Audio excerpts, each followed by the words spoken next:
Hello students, welcome to Shraddha English Medium School online classes. Subject Grammar, Standard 3rd. Today we will learn Chapter 1, The Sentence. आज हम The Sentence के बारे में सीखेंगे grammar में. As you know, मैंने last standard में means second standard में मैंने आपको सेंटेंस किसे कहते हैं उसके बारे में मैंने आपको सिखा ही दिया है. अब उसमें थोड़ा सा और डिटेल में हम समझेंगे. तो the sentence, what is sentence? Sentence किसे कहते हैं? तो अ ग्रुप ऑफ वर्ड्स कि वर्ड शब्दों का जो समूह होता है उसे हम एक लाइन में साथ में लिखे और वो मीनिंगफुल होता है तो उसे सेंटेंस कहा जाता है. तो a sentence is a group of words which makes a complete sentence. शब्दों का जो समूह होता है उसे जब हम साथ में एक लाइन में लिखते हैं तब उसे सेंटेंस कहा जाता है. द वर्ड्स, अब सेंटेंस में क्या क्या होता है, कैसे बनता है, मीन्स कैसे होना चाहिए, कैसा होना चाहिए सेंटेंस, तो उसे हम कंप्लीट सेंटेंस कह सकते हैं. तो हमें क्या क्या बातें उसमें ध्यान रखनी है. First, the words should be ordered in a certain way to make a complete sentence. सबसे पहले तो हम जिसके बारे में बोलना चाहते हैं, जिसके लिए कुछ कहना चाहते हैं, कुछ उसके लिए बोलना चाहते हैं, तो उसके लिए जो वर्ड्स हम यूज करते हैं उस वर्ड्स को हमें प्रॉपरली ऑर्डर में उसको एक लाइन में अरेंज करना होता है. तो वो कंप्लीट सेंस बनता है जिसको हम रीड करके या बोल के सामने वाला पर्सन वो समझ सके, या हम जब रीड करें तो उस सेंटेंस को हम समझ सके कि उस सेंटेंस में क्या कहा गया है. दूसरी बात हमें ध्यान रखनी है, a sentence should always begin with a capital letter. Sentence जो होता है वो ऑलवेज उसका फर्स्ट लेटर जो भी आता है वो फर्स्ट लेटर कैपिटल करना पड़ता है. ऑलवेज वो कैपिटल लेटर से ही स्टार्ट होता है. और बात ध्यान में रखनी है, a sentence usually ends with a full stop. Generally जो सेंटेंस होते हैं उसका जो एंड होता है, जो सेंटेंस है वो खत्म होता है, वो फुल स्टॉप के साथ ही खत्म होता है. जैसे कि यार ये है फुल स्टॉप की साइन, ये फुल स्टॉप मार्क है. तो जनरली जो सभी सेंटेंसेस होते हैं वो फुल स्टॉप के साथ ही उसका एंड होता है. फिर जैसे कि यहाँ पर मैंने एक एग्जांपल लिखा है, a frog jumps into the water. Frog water, पानी में कूदता है. तो मैंने ये सेंटेंस, सिंपल सा सेंटेंस लिखा है, उसको मैंने स्टार्ट किया है कैपिटल लेटर से. इसको रीड करते ही आपको ये सेंटेंस समझ में आ जाता है. यहाँ पर ये कंप्लीट सेंटेंस है, ये हम कैसे समझ सकते हैं. तो यहाँ पर उसका फर्स्ट लेटर मैंने कैपिटल किया है और इसको मैंने प्रॉपरली उसके वर्ड्स को अरेंज किया है ऑर्डर्स के मुताबिक. उसको हमने उसको अरेंज किया है और एंड में मैंने उसको फुल स्टॉप के साथ उसको कंप्लीट किया, मीन्स उसका एंड किया है. तो इसको देखते ही हम इसको रीड करते ही बोलते ही समझ सकते हैं इस सेंटेंस को, इसलिए ये कंप्लीट सेंटेंस इसको माना जा सकता है. A sentence can be divided into two parts. Sentence को दो पार्ट्स में डिवाइड किया जा सकता है. फर्स्ट नेमिंग पार्ट और सब्जेक्ट. फर्स्ट नेमिंग पार्ट और सब्जेक्ट भी हम बोल सकते हैं और नेमिंग पार्ट भी जिसको हम कह सकते हैं. और सेकेंड पार्ट उसका जो बन सकता है वो है डूइंग पार्ट और प्रेडिकेट, जिसको हम प्रेडिकेट भी कह सकते हैं.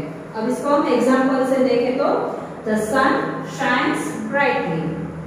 सन शाइन्स ब्राइटली, तो इसमें जो द सन है वो चमकता है. सन के बारे में कहा गया है. किसके बारे में हमें कहा गया है? सन के बारे में. तो द सन है वो बनेगा सब्जेक्ट, यानी कि नेमिंग पार्ट, या फिर सब्जेक्ट भी हम उसको कह सकते हैं. और सन के बारे में क्या कहा गया है कि वो चमकता है. तो ये बनता है हमारा डूइंग पार्ट यानी कि predicate.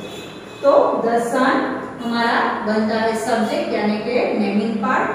Shines brightly, shines brightly, तो वो बनता है हमारा प्रेडिकेट यानी कि डूइंग पार्ट।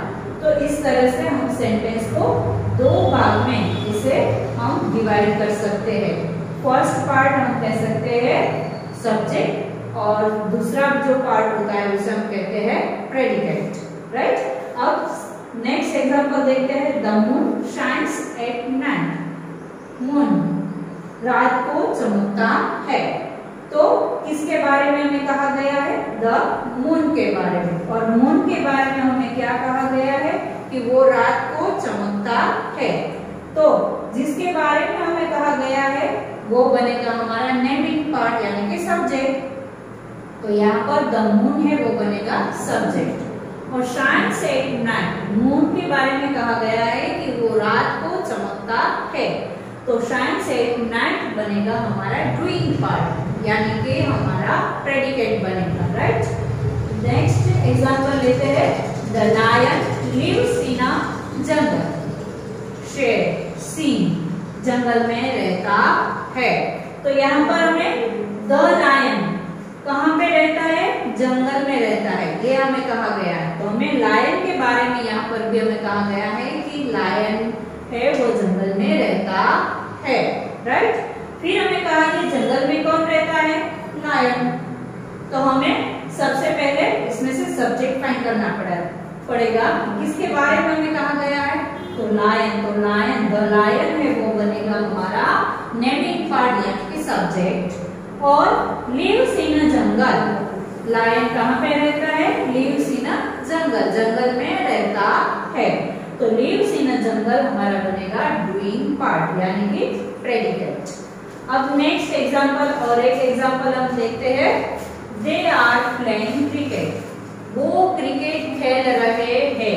कौन खेल रहे हैं? दे यानी वो। क्या खेल रहे हैं? आर प्लेइंग क्रिकेट, क्रिकेट खेल रहे हैं।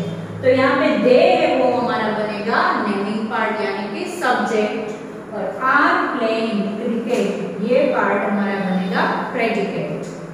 अब नेक्स्ट एग्जांपल और एक एग्जांपल देखते हैं। शी इज लाफिंग, वो हंस रही है। कौन हंस रही है? वो यानी शी। और हंस रही है कौन? शी। तो वो क्या कर रही है? हंस रही है। तो हमें वो शी इज लाफिंग, तो इसमें जो शी है वो हमारा बनेगा नेमिंग पार्ट यानी कि सब्जेक्ट। और इज लाफिंग हमारा क्या बनेगा? सेकंड पार्ट यानी कि प्रेडिकेट हमारा डूइंग पार्ट। अब स्टूडेंट्स हमें ये भी सीखना है कि सेंटेंस जो होता है वो कभी-कभी कंप्लीट भी होता है और इनकम्प्लीट भी होता है। तो ऐसे कंप्लीट और इनकम्प्लीट सेंटेंस कैसे होते हैं और किसे कहते हैं? फॉर एग्जाम्पल नॉट लाइक, ऐसे सेंटेंस के जिसको बोल के या फिर रीड करके हमें उसका पूरा अर्थ समझ में आ जाए, वो पूरा मीनिंगफुल हो, ऐसे सेंटेंस को हम कहेंगे कंप्लीट सेंटेंस। जिसको बोल के या रीड करके उसको हमें कुछ समझ में ही नहीं आता है कि क्या कहना चाहता है इस सेंटेंस में। ये पर्सन है, वो जिसके बारे में बोल रहा है उसके बारे में वो क्या कहना चाहता है वो हमारी समझ में नहीं आ रहा है। तो वैसे सेंटेंसेस होते हैं इनकम्प्लीट सेंटेंस। और ऐसे सेंटेंसेस जिसका फर्स्ट लेटर कैपिटल ना हो और उसके एंड में फुल स्टॉप ना किया गया हो, तो ऐसे सेंटेंस भी होते हैं इनकम्प्लीट सेंटेंस। जो मीनिंगफुल ना हो, जिसका फर्स्ट लेटर कैपिटल नहीं होता है और जिसके एंड में फुल स्टॉप नहीं किया गया होता है, वैसे सेंटेंस को हम इनकम्प्लीट सेंटेंस मान सकते हैं। तो यहाँ पर भी मैंने कुछ एग्जांपल्स लिखे हैं। नॉट लाइक, तो यहाँ पर देखो कहीं पर सब्जेक्ट भी नहीं है और फर्स्ट लेटर कैपिटल नहीं है, एंड में फुल स्टॉप भी नहीं है, और इस नॉट लाइक को रीड करके हमें कुछ समझ में भी नहीं आता है। तो ये सेंटेंस माना जाता है इनकम्प्लीट। ऐसे सेंटेंस माने जाते हैं इनकम्प्लीट सेंटेंस। अब यहाँ पर है I don't like to eat banana, मुझे बनाना खाना पसंद नहीं करते हैं तो इसका जो मीनिंग है वो हमारी समझ में आ जाता है। और फिर यहाँ सेंटेंस का फर्स्ट लेटर कैपिटल है और इसके एंड में फुल स्टॉप भी है, इट मीन्स कि ये कंप्लीट सेंटेंस है।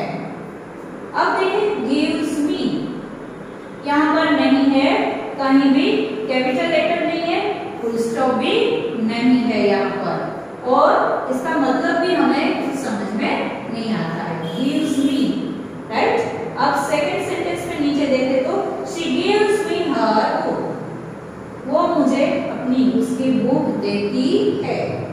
तो यहाँ पर फर्स्ट लेटर कैपिटल भी है और एंड में फुल स्टॉप भी है, और ये मीनिंगफुल सेंटेंस भी बनता है, मीन्स इसका जो मीनिंग है अर्थ है वो समझ में भी आता है। तो इस सेंटेंस को भी हम मानेंगे कंप्लीट सेंटेंस। तो स्टूडेंट्स, हमें ये कहना है कि जिस सेंटेंस में द नेमिंग पार्ट होता है उसे हम सब्जेक्ट कह सकते हैं, और जो डूइंग पार्ट होता है उसे हम प्रेडिकेट कह सकते हैं।